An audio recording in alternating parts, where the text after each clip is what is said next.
Hello everyone, मैं हूं Rahul, motivational speaker और बिजनेस मेंटर, और आप देख रहे हैं the business mind YouTube channel. और बिल्कुल ठीक पढ़ा है थंबनेल में आपने। आज बात करेंगे सत्या नडेला और सुंदर पिचाई के बारे में।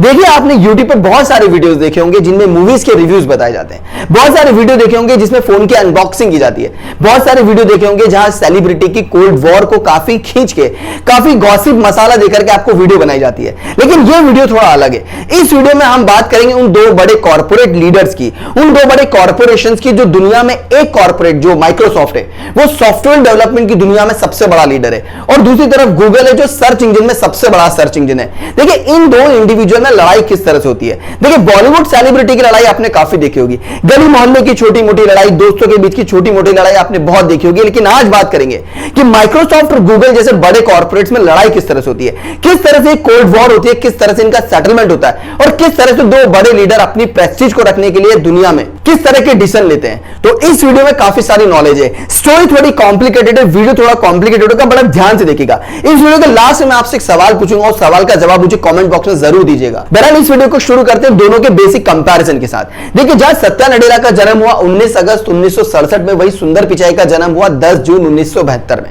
जहां दोनों ही एजुकेशन में ग्रेजुएशन कर चुके हैं, लेकिन सत्या नडेला ने मणिपाल यूनिवर्सिटी और सुंदर पिचाई ने आईआईटी खड़गपुर से अपनी इंजीनियरिंग को किया। दोनों ही इंडिविजुअल एमबीए कर चुके हैं, एक ने शिकागो से किया और दूसरे ने वॉर्टन से किया। ये जो इनका बेसिक कंपैरिजन आपको सिर्फ ये बताने के लिए कि दोनों इंडिविजुअल ने एजुकेशन में लगभग सेम बैकग्राउंड है, लेकिन दोनों ने बड़े डिफरेंट डिसीजन लिए। और इस कॉम्प्लिकेटेड नॉलेज से भरी इनसाइड स्टोरी को शुरू करेंगे सत्या नडेला के साथ। देखिए, सत्या नडेला ने अपनी एमबीए को पूरा किया, एक छोटे से कॉर्पोरेट में जॉब किया, और उसके बाद अपने कंप्यूटर इंटरेस्ट के चलते इन्हें जॉब मिला माइक्रोसॉफ्ट के अंदर। जब इन्होंने माइक्रोसॉफ्ट में जॉब किया, ये नॉर्मल एम्प्लॉय थे, फिर ये टीम लीडर बने, डिपार्टमेंटल हेड बने, और इनके कंप्यूटर इंटरेस्ट को देखते हुए इन्हें कंपनी का वाइस प्रेसिडेंट बना दिया गया। और देखते ही देखते इन्हें माइक्रोसॉफ्ट की ऑनलाइन सर्विसेज का सीनियर वाइस प्रेसिडेंट बना दिया।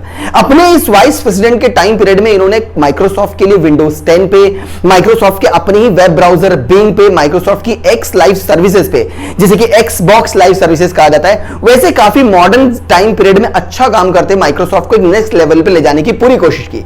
लेकिन इसी टाइम पीरियड में दो सीईओ थे, एक बिल गेट्स और दूसरे थे स्टीव बामर। ये दो वो इंडिविजुअल थे जिन्होंने माइक्रोसॉफ्ट को शुरू किया। बहरहाल ये दोनों ही चाहते थे कि माइक्रोसॉफ्ट कहीं ना कहीं फोन इंडस्ट्री पे भी अपना कब्जा जमा ले। बहरहाल अगर माइक्रोसॉफ्ट की बात करूं तो माइक्रोसॉफ्ट का कोर फोकस बिजनेस जो था वो तो सॉफ्टवेयर को डेवलप करना, ये फोन इंडस्ट्री से कहीं से भी रिलेटेड नहीं थे। लेकिन इन्हें लगा कि आने वाले टाइम पीरियड में फोन इंडस्ट्री दुनिया में बड़ी छा जाएगी, इसीलिए इन्होंने ऐसे लीडर को कब्जे में करने की कोशिश की जो कि उस वक्त दुनिया का सबसे बड़ा फोन इंडस्ट्री का सबसे बड़ा लीडर था, नाम था नोकिया।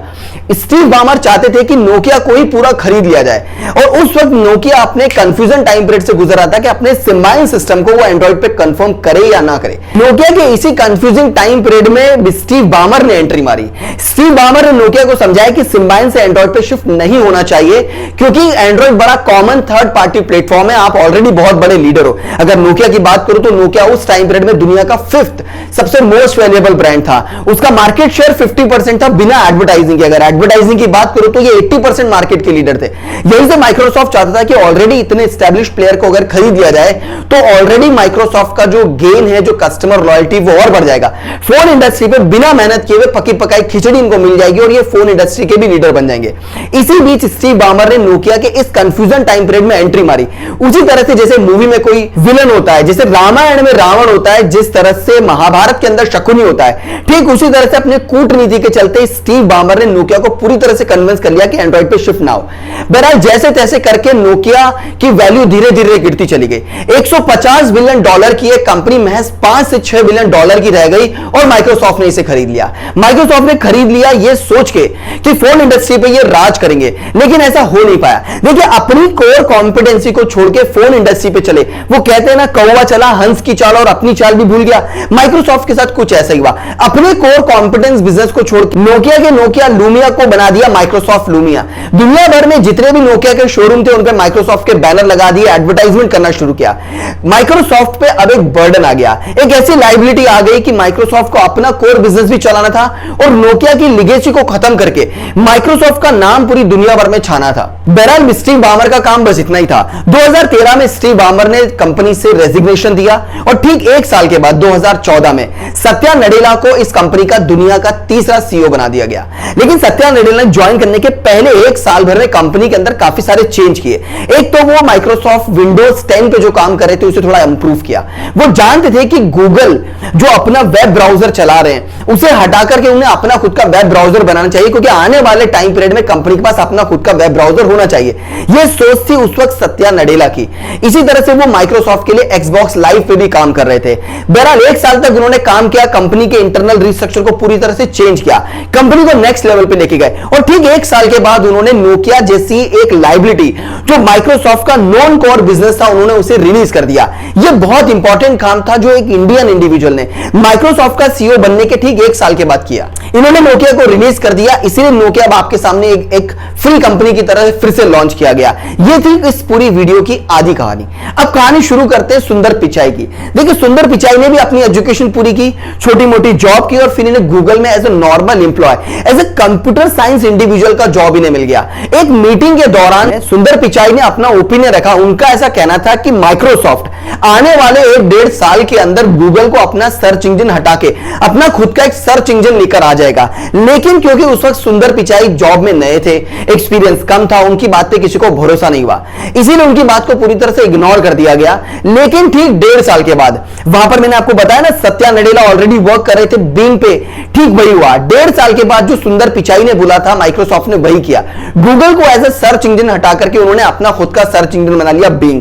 तब जाकर के लैरी पेज को समझ में आया कि सुंदर पिचाई दिखने में नॉर्मल है लेकिन ये बड़े एक्स्ट्रा ऑर्डिनरी थिंकिंग वाला लड़का है, इसे कुछ जिम्मेदारी देना जरूरी है। इसीलिए उन्होंने सुंदर पिचाई की लीडरशिप के चलते गूगल को अपना खुद का एक वेब ब्राउजर बनाने के लिए बोला। इसलिए सुंदर पिचाई ने इस पे काम करना शुरू किया और अब आपके सामने नजर आया गूगल की तरफ से बनाया गया एक नया वेब ब्राउजर जिसका नाम रखा गया क्रोम। अब बात समझने की थी क्योंकि गूगल ऑलरेडी एक सर्च इंजन था, अब इसकी गुडविल ज्यादा थी, रेपुटेशन ज्यादा थी, एसेट वैल्यूएशन ज्यादा था।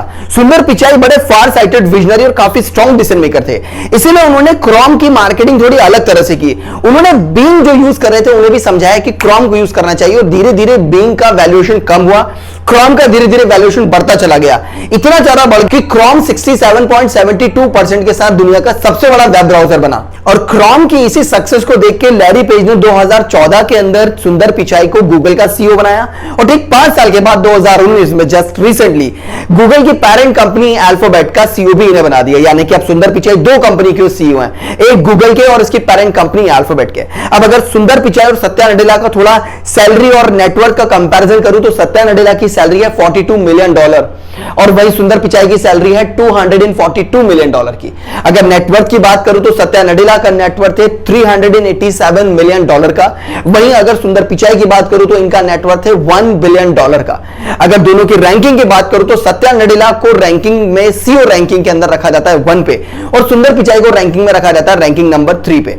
अब सवाल यहां से यह है कि आपको कौन पसंद है, सत्या नडेला पसंद है या सुंदर पिचाई? बहरहाल मेरा सवाल कुछ इस तरह से है कि दोनों ही इंडिविजुअल ने अपनी एजुकेशन को सेम बैकग्राउंड से लिया, मतलब दोनों ने ही इंजीनियरिंग किया, दोनों ने ही एमबीए किया, लेकिन दोनों ने 2 अलग अलग कॉर्पोरेट्स को ज्वाइन किया। एक सॉफ्टवेयर डेवलपर में गया और एक सर्च इंजन और फ्रीमियम मॉडल पे काम करने वाली एडवर्टाइजिंग बेस्ड कंपनी गूगल में गया।